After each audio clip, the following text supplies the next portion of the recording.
Catherine Bernardo update, and during after party ng Pilipinas Got Talent, ang security pa nga nakapaligid kay Catherine.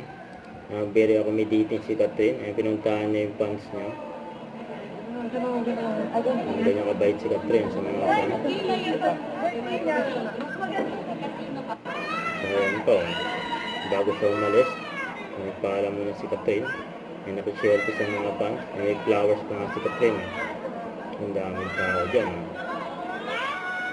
Nasinayan na si Catherine sa kotse. And during Pilipinas Got Talent, and pretty and white, kanyang outfit. Yan na, ganda ni Catherine. Kinabang kay Catherine. Ang short vacation. I'll be doing something like Catherine, ang looking forward. kapag nag-finalize ng next week.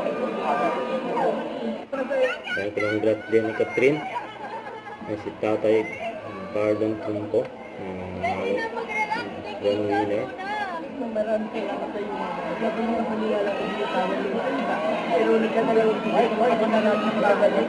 At mahusay. Oh my God! 99.5 na to! Nagkaisang buong Pilipinas na eh. Mag-uwet na, hindi ikaw na nakakatay. Hindi mo na nun. Ang winner si Catherine. Thank you, thank you. Salamat talaga. Don't picture cut with Robbie. And congrats. One winner. Nice fight naman. Nice work. Champion.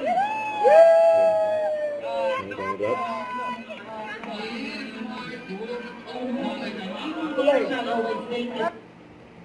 Don't forget to subscribe, click the notification bell for more updates. This is with Charlie Action Vlog. Stay tuned for more videos.